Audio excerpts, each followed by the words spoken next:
Bienvenidos a Galería VIP. Tenemos invitado de lujo, Andrés Neumann, como lo pronuncian en su familia, que nos presenta Hablar Solos. Muchas gracias por estar aquí con nosotros, bienvenido. Un placer, gracias a ustedes por invitarme. Así se dice en tu familia, ¿no? Sí, decimos Neumann. En realidad es un apellido falso. Quiero decir, es mi verdadero falso apellido. Ajá. Mi bisabuelo vivía en la frontera entre Rusia y Polonia hace un siglo, y para evitar el servicio militar en Siberia, del que no se volvía, se robó un pasaporte de un teniente apellidado Neumann.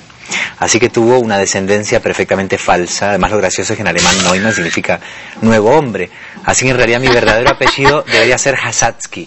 Pero en realidad no importa cómo se pronuncia mi apellido porque no es el nuestro, sino que lo robamos. Eres un nuevo hombre de las letras españolas. Según la revista Granada, de los 22 escritores... La revista Granta, sí, la revista británica esta. Sí, eso estuvo muy bien porque fue la primera vez que esa revista, que es una revista de mucha tradición en Inglaterra, se encargaba de escritores de lengua no inglesa. Hicieron como una selección, bueno, yo decía los 22 mejores, obviamente podrían haber puesto a otros, pero el acontecimiento no fue tanto quienes estábamos en la lista, como el hecho de que la revista Granta considerase que la lengua española merecía un monográfico en lugar de hacerlo en inglés, como de costumbre, así que fue un bonito momento. Ya te ganaste una alfaguara, pero ahorita vamos a hablar primero de Hablar Solos. ¿Cómo fue que nació esta historia? O sea, un papá que está a punto de morirse, se va de viaje con su pequeñito de 10 años. Exacto. Y la mamá que está entre el placer y las buenas noches, ¿no? Sí, bueno, es una forma eficaz de resumirla. La novela cuenta dos cosas. Un viaje en carretera, que es una especie de viaje iniciático padre-hijo. Que igual es el último. Bueno, para el niño es un viaje de ida y es el primero. Para el padre es un viaje de vuelta y es el último. Así que se puede decir que se unen en un momento muy distinto de sus vidas y profundizan en su relación, ¿no? Paterno-filial, mientras se mueven por unas carreteras que parecen unir un poco simbólicamente las orillas de Latinoamérica y de España. A veces parece México, a veces parece la Patagonia, a veces parece Andalucía. Esa es la trama de carretera y de padre-hijo. Y está la otra, la de ella, la de Elena, que es madre de Lito y esposa de Mario, y que en lugar de limitarse a esperar a que vuelva el caballero a casa, se mete en un lío impresionante, en un asunto de infidelidad muy fuerte, y es una novela también que homenajea de algún modo a los cuidadores, porque Elena es cuidadora de su marido, y en su ausencia de algún modo ensaya cómo podría ser su vida cuando se quede sola. Es una novela sobre todo aquel que ha cuidado alguna vez a un ser querido enfermo. Y el problema es la culpa que te puede venir de, a lo mejor yo voy a estar viva cuando él esté muerto, entonces lo debo de empezar a olvidar, sin embargo, pues, quién sabe si lo puedas olvidar. No, y sobre todo quién sabe si recobrarás la capacidad de gozo de la vida.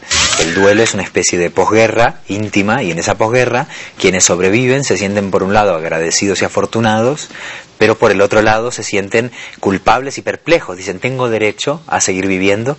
Y esas son las preguntas duras del duelo. Y esa es una pregunta que se hace una y otra vez Elena con imprevisibles respuestas. ¿Qué es para ti la muerte? Pues es un recordatorio de lo que vale la pena el placer, quizás. ¿Y la muerte chiquita? ¿La muerte chiquita?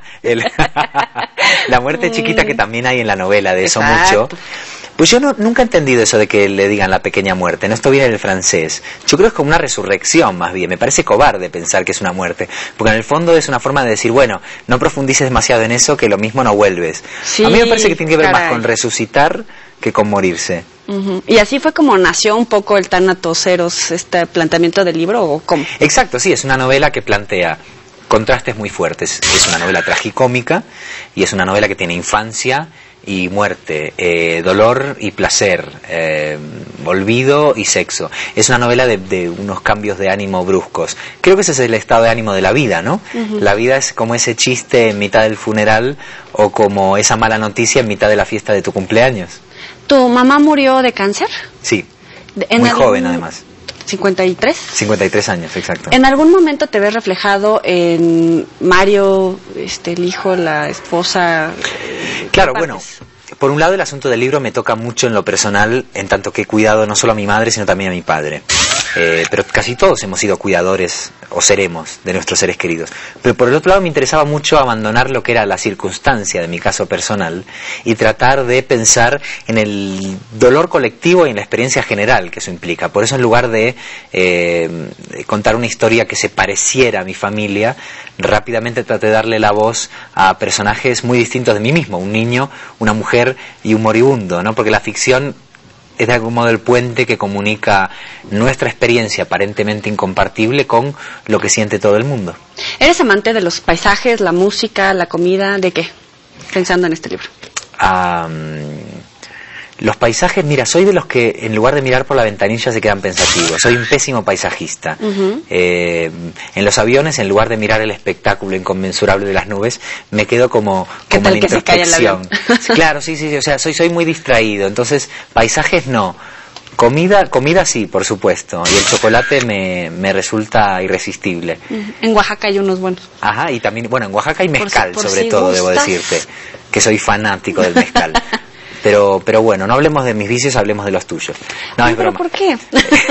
Están muy divertidos los tuyos. Y en cuanto a la música, sí, mis padres eran músicos, de hecho. Una de las cosas que aprendí de mi madre es a utilizar el oído para comunicarme con el mundo, ¿no? Que es lo que hace un músico. Un músico no solamente toca, produce, digamos, música, sino que también está atento a la música ajena. Y siempre he pensado que escribir tiene tanto que ver con producir un lenguaje como en estar atento a la voz de los personajes, estar atento a la narrativa del prójimo, que a veces es más interesante que la propia.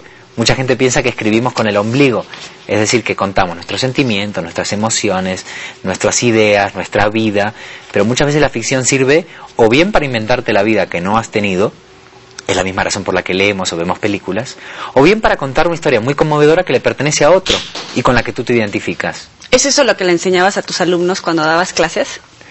No, les enseñaba cosas más aburridas, por eso deserté. Yo primero di clases a niños, que eso sí me gustaba. ¿De qué? De escritura, era un taller de escritura con niños. El primer día de clase me sirvieron un vaso de agua y le pusieron detergente. Y yo vi que empezaban a aparecer como burbujitas sospechosas. Nos hicimos amigos inmediatamente. Luego fui profesor de universidad, eso era más aburrido. Me gustaba dar clase, creo que cuando uno da clase aprende. En realidad el que verdaderamente aprende en el aula es el profesor, ¿no? Porque solamente estudias algo a fondo cuando tienes que explicarlo y descubres que no lo sabes. Pero lo que era la burocracia universitaria, esta especie como de intriga palaciega de la universidad, me abrumó mucho y deserté. Solo se puede desertar de 3 lugares: el ejército, la iglesia y la universidad. Ya desertaste de la universidad. Mi bisabuelo desertó del ejército, solo me queda la iglesia. Lo que pasa es que lo tengo difícil, porque primero tendría que entrarme, ¿no? Y eso lo veo improbable. ¿En qué crees? En la curiosidad. ¿Solamente? ¿Te parece poco? Oye, y cuéntanos un poquito del Viajero del Siglo. Es un gran premio que te dan. ¿Qué se siente, Alfaguara? Se sienten muchas cosas a la vez. Por un lado, una gran euforia y por otra parte un enorme miedo. Una sensación de gratitud y a la vez nuevamente de culpa, ¿no? Parece que la culpa es una compañera habitual. Sí, ¿qué onda contigo? Pronto, bueno, ¿me lo merezco o no? Pero fue muy hermoso sobre todo porque me permitió... ¿Sí te planteaste eso? Sí, pues, claro, naturalmente. Pero fue muy hermoso porque me permitió viajar por toda Latinoamérica. La gira del Premio Alfaguara te lleva por las capitales de todo el continente, ¿no? ¿Ya conocías? Algunos países sí, en México había estado, además unos países que más quiero y a los que más vengo. Conozco Monterrey, Sinaloa, Oaxaca, donde me hice adicto al mezcal, etcétera, etcétera. Pero otros países como, no sé, pongamos Paraguay o la misma Venezuela, no había estado nunca. Y escribí un libro que fue muy divertido de hacer, que se llama Cómo viajar sin ver, Latinoamérica en tránsito, que es una comparación de los aeropuertos, los hoteles, los taxis y las librerías de cada capital latinoamericana. ¿Y cómo nos va? ¿En México? Bueno, los taxistas mexicanos fueron los más largamente observados porque los embotellamientos más largos de América están aquí. Bueno, y también tenemos ahí algunas mañas, porque los taxistas generalmente se ponen a platicar historias que de verdad te no pueden tienen más sacar. Remedio. Yo creo que antes de darles el permiso de conducción, los adoctrinan en narrativa oral, porque claro, tienen que entretener al pasajero. Oye, ¿y de los hoteles?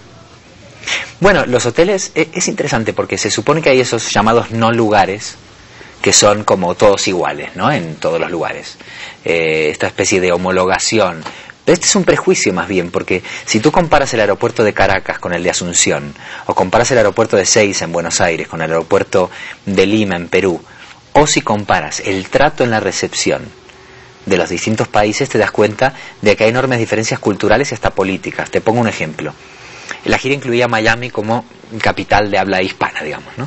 Entonces, en Santo Domingo, en la República Dominicana, se podía hacer, aquí se dice colada, o para lavar la ropa, ¿cómo se dice? Lavar la ropa.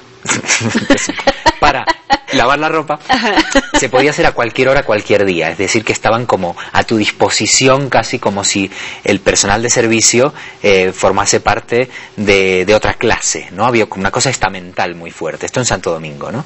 Una cosa como un país muy colonial, que además después con la herencia de Trujillo, etcétera. Entonces, bueno, tú llamabas, inmediatamente te lavaban la ropa, fuese la hora que fuera y fuera el día que fuese. En cambio, en Miami, los fines de semana no lavan ropa porque el sindicato de lavanderos decidió que de ningún modo iba a trabajar en domingo, fuese gringo o no, el pinche cliente, ¿no? Ajá. Entonces tuve que salir corriendo a comprar ropa interior a un centro comercial porque me había quedado sin nada. Entonces digo, incluso para lavar la ropa en un hotel puedes ver cómo funcionan las sociedades, cómo están estructurados hasta los contratos laborales, así que fue interesante. Tuviste que aguzar la atención, ¿no? ¿Y por qué no lavaste tu ropa interior tú mismo? Porque en la gira estás corriendo de un lado a otro, tienes muy poco tiempo. Te lo hubieras llevado ahí mojado. En mi casa sí me lavo mi ropa, descuida, y me gusta mucho además doblarla. ¿Por? Me da mucha paz. ¿A ti no te gusta? No. Es como la sensación de que lo sucio y arrugado se vuelve limpio y plegadito. Es como la ficción de que el mundo tiene un orden. Es mentira, pero mientras pliegas la ropa crees que sí. Vas ordenando ahí tu vida, te da tiempo de pensar. Exacto, dices, esta manga de mi vida está torcida, ¿no? Este cuello puede mejorar. Y te crees que te puedes hacer cargo de tu intimidad. Es una terapia como cualquier otra. ¿Cuál es el lugar donde escribes la hora, el momento? ¿Eres de los que lleva así servilletitas diario o qué? Ajá. Bueno, llevo una libreta conmigo en un bolso y en esa libreta puedo anotar una idea o un verso o una frase en cualquier momento. O sea que una cosa es tomar notas, que es una especie como de procedimiento itinerante que te puede sorprender en cualquier momento, y otra cosa es más la rutina de escribir un libro cuando ya estás con un manuscrito. En este segundo caso tiendo a preferir estar en mi casa. No necesito un clima especial, no pongo incienso, no hago la posición del loto, ni nada de eso, pero sí me gusta que haya un relativo silencio y que sea una mesa que conozco. ¿Y para leer? Leer donde sea. En el baño se lee muy bien. ¿Verdad que como sí? saben nuestros telespectadores. En el baño es el único lugar del que no vas a salir corriendo a atender el teléfono.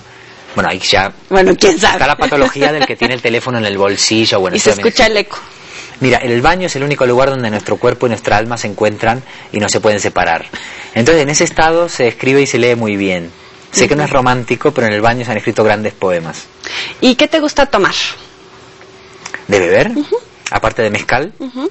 Bueno, me gustan los jugos de fruta. El jugo de zanahoria y naranja me gusta especialmente. Y de alcohol me encanta el brandy y el vino tinto. A veces también bebo agua. En esta... Y té verde. Dicen que es bueno. Cuando me arrepiento de mis pecados, tomo té verde. ¿Tienes alguna situación en la que para recordar Argentina tomas tal, para recordar tal país? No, tú sabes que no creo mucho en que la gastronomía y ese tipo de cosas que tienen que ver con la iconografía del turista nos conecten con nuestros países de origen. Eso nos pasa con los países extranjeros, que no conocemos muy bien. Decimos kimono, Japón. Con nuestros países creo que el recuerdo es más imprevisible.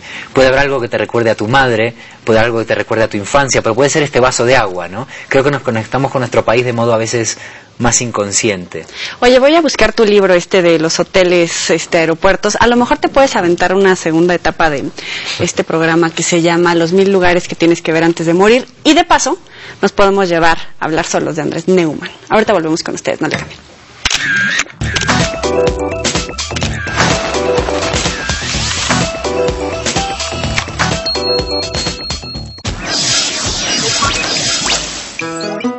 No puede ser. No. La boda de tus sueños. No siempre. Por favor, no se lo digas a mi madre. No lo entendería. ¿Te estás divirtiendo? Claro. ¿No se me nota? No. ¿Qué pasa? Nada. Solo tengo que preparar mi boda. Rubén, no vine aquí de vacaciones. Cuba, mi amor. Sábado 18 horas. Todas las emociones. TVC. Se siente.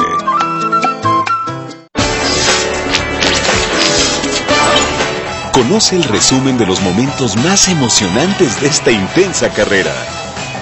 Casa nueva y nuevas historias que compartir con ustedes.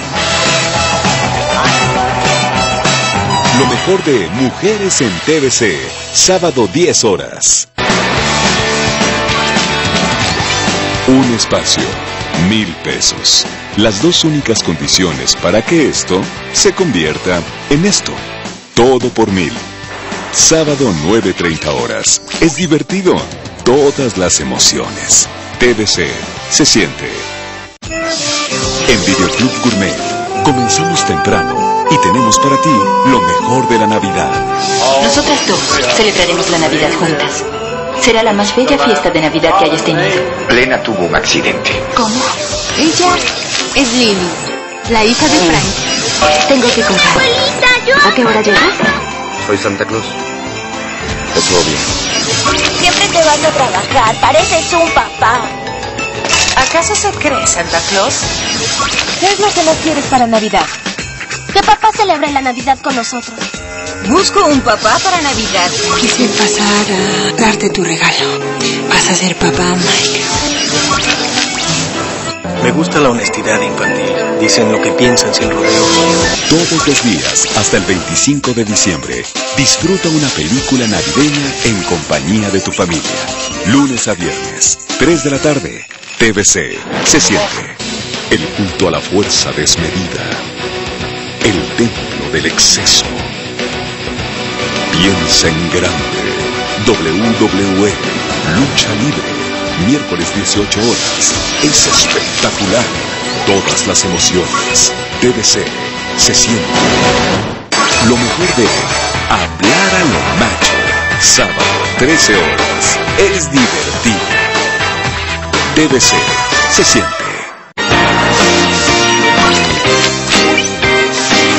Estás viendo Galería VIP.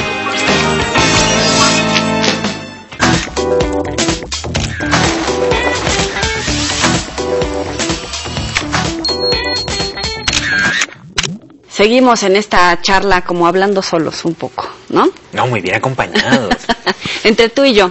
Cuéntanos un poquito, ¿cómo empezaste? Cuento, novela, microrrelatos, de todo un poco.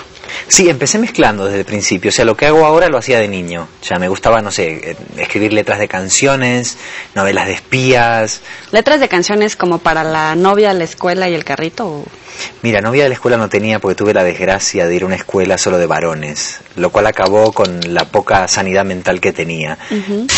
Pero sí que escribía letras para canciones que después nadie componía, ¿no? Era que me faltaba el socio. Pero te quiero decir que cambiaba de la narrativa breve a la larga, del verso a la prosa. Siempre tuve curiosidad por cambiar de registro y de formato. Encuentro que lo emocionante de escribir no es tanto como perfeccionar un estilo hasta que sea una voz única y siempre reconocible, como experimentar las diversas formas que hay de escribir. Digamos, soy más curioso que constante en ese sentido. ¿Eres maníaco de la ortografía? Sí. ¿Y qué piensas de todos estos cambios con los acentos, las nuevas palabras ahora por las redes sociales que ya aceptan en los diccionarios, claro. etcétera? Son cosas distintas. Una cosa son, por ejemplo, las abreviaturas de los celulares. Eso está bien porque es un lenguaje aparte. A mí no me escandaliza que alguien escriba "que" con K, siempre que sepa que es un método de abreviatura. Al fin y al cabo, antes existía que ya no existe, ¿no? La taquigrafía. O sea, hay que distinguir lo que es la abreviatura de lo que es el error involuntario. En cuanto a los cambios de norma de la academia, algunos me gustaron y otros no. Por ejemplo, entiendo que hay monosílabos que se seguían acentuando de modo irregular, como era guión, por ejemplo, y que no tenía sentido que algunos monosílabos llevasen tilde y otros no. Nuestras abuelas escribían fe con tilde, por ejemplo, ¿no? Y se perdió. O sea que esas cosas nos acostumbraremos más pronto de lo que creemos. Lo que no pude entender es que le quitaran la tilde al adverbio solo. De hecho, hay un verso muy famoso de Antonio Machado que muestra por qué esa tilde es necesaria. El verso dice, son dos versos: converso con el hombre que siempre va conmigo, quien habla solo espera hablarle a Dios un día, o hablar a Dios un día. Ironizando Machado sobre que el que habla solo, el que no se comunica, cree que es un elegido de Dios. Pero si le pones una tilde, si es solamente, es quien habla solo espera hablar a Dios un día. Entonces necesitas saber si ese solo tiene tilde o no, para saber si es un verso católico o irónico. Entonces siempre pongo como ejemplo este poema de Machado, así que esa tilde la echo de menos. De hecho la sigo poniendo, contra la recomendación académica. Sin duda muchas historias de la propia literatura van a cambiar con esos ajustes. Y también la hacías de poeta desde niñito, ¿no? Sí, de hecho acaba de salir un libro en México, en una editorial pequeña e independiente del DF, que se titula el libro No sé por qué, y la editorial es Textofilia. Están haciendo un catálogo muy lindo, son chicos muy jóvenes, llevan unos pocos años con la editorial, y me parece que la poesía es como el músculo secreto de la palabra. O sea que la prosa también se alimenta de algún modo de la poesía, entendiendo por poético la atención al detalle, la intensidad en el ritmo. Es decir que de algún modo en la poesía late la mayor inquietud por el verbo, que es a lo que nos dedicamos. El microrrelato de alguna manera te ha ayudado en diferentes etapas, tanto para escribir como de tu vida, pero ¿tienes algún libro largo de microrrelatos? No se me había ocurrido esa contradicción. Será la siguiente aventura. No, pero tengo libros de cuentos, pero breves. Ajá. Sí. Bueno, en México ha habido grandes microrrelatistas y se me ocurre, por ejemplo, Juan José Arreola. Monterroso Vale, más o menos como mexicano también, aunque fuese guatemalteco. Es un país de grandes narradores breves. Julio Torri. ¿Quiénes serían tus autores de cabecera para, obviamente, adentrarte en la poesía? Autores de cuarto de baño, quieres decir. Ajá. ¿Quiénes serían? ¿En la poesía? Ajá. Pues mis dos poetas favoritos probablemente sean Rilke y César Vallejo. Y de literatura, novela, o sea, ¿cuál fue el primer libro que leíste y dijiste, como que me gustaría algún momento llegar a simular?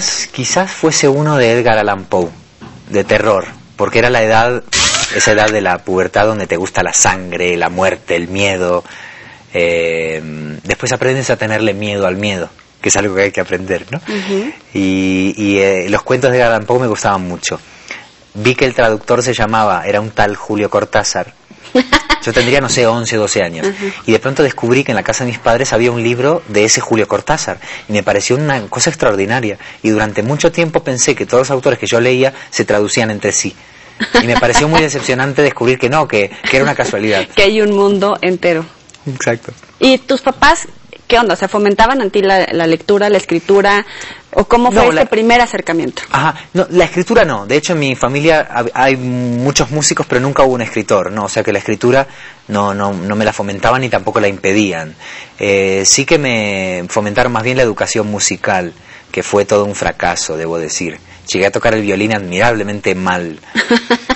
Y me daban libros, sí, pero tampoco era de las familias que te presionaban. Si tú presionas a tu hijo diciéndole, haz esto, que es muy importante, lo más probable es que tu hijo se oponga a todo lo que pueda, ¿no? Así que en mi casa había libros, pero no era una cuestión, digamos, obligatoria ni forzosa. Es más, yo empecé a leer un poco tarde esta clase de libros porque estaban en mi casa y a mí eso me molestaba. Yo quería hacer lo que no hubiese en mi casa, quería salir de casa. Por eso hay que tener mucho cuidado, exacto. Está bien fomentar la lectura, pero hay que hacerlo con astucia, porque si presionas mucho a la gente joven, lo inteligente por su parte es negarse, es lógico. ¿Por qué crees que la gente no lee? Pero la gente sí lee. Por empezar, nos pasamos el día leyendo. Leemos Facebook, leemos Twitter, leemos Internet. Entonces, no es verdad que se lea menos, lo que pasa es que se leen diferentes tipos de cosas. En cuanto a la literatura, sinceramente, en la etapa de oro de la historia de la literatura, imaginemos, el siglo de oro. En el siglo de oro, el 95% de la población de España era analfabeta, por ejemplo. En la época de Shakespeare, la gente que iba al teatro no sabía leer. Entonces yo no estoy tan seguro de que ahora se lea menos. Lo que ocurre es que se ha democratizado tanto, para bien, la alfabetización. Tanta gente participa de la cultura que no todo el mundo tiene ganas de leer a Kant o a Thomas Mann. Pero no es que se lea menos, sino que hay cada vez más posibilidades relacionadas con la lectura. Yo no soy nada pesimista ni nada catastrofista. Me molesta cuando alguien dice de pronto, ¡oh, Dios mío, la cultura se está derrumbando! Siempre me pregunto a qué época se refieren, cuál era buena. La de Roma, cuando había esclavos, la Edad Media... Sí, pero siempre es esta añoranza por otros momentos. Claro, pero es la construcción de un pasado inexistente. Tengo la sensación de que la gente muchas veces lo que añora es su propia juventud, no como era el mundo entonces. Añoramos las energías perdidas. Y eso está bien, pero no le echemos la culpa a la cultura de eso. Oye, y hablando un poco de las nacionalidades, ¿a qué equipo le vas? ¿Español o argentino? Eso es un drama, eso es un drama. He tenido la suerte de que Argentina y España nunca se han enfrentado en fútbol, dicen ustedes, en partido oficial. Nunca en la historia, de hecho. Solo han jugado amistosos que no tienen ningún interés, ¿no?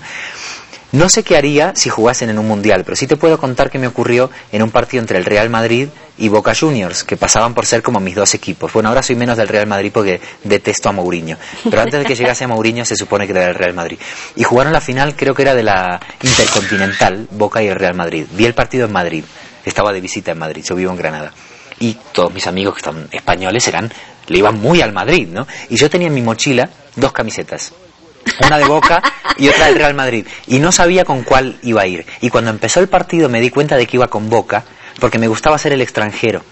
Entonces ese día me di cuenta de que si juegan Argentina y España, iría con el país extranjero. En Argentina iría con España y en España iría con Argentina. No consigo como identificarme. Cuando veo a 1 millón de tipos con una bandera, inmediatamente pienso, no es la mía, no lo puedo evitar, es como si mi nacionalidad fuese extranjera, así que creo que le iría con el otro. O en el espacio. Es verdad, si estuviera en un país neutral, nada, me suicidaría, me dejaría caer por un balcón, no vería el partido, abandonaría esta vida, no sé. ¿Te gustaría que alguno de tus libros se llevara a la pantalla grande? Bueno, me gustaría si se hiciera bien, porque también hemos visto los destrozos que a veces se han hecho de libros que amamos. Creo que una película puede inmortalizar un libro o sonrojarlo. Entonces, si un director que yo admirase, y si es una película con una novela mía, pues sería un honor. Sí he trabajado en algunos cortometrajes con cuentos, pero nunca se ha hecho una película, un largometraje con una novela. Me divertiría mucho colaborar con el guión. No soy guionista ni pretendo serlo, pero sí que me gustaría como asomarme a ese mundo y colaborar. Bueno, vamos a la sección de los 7 pecados.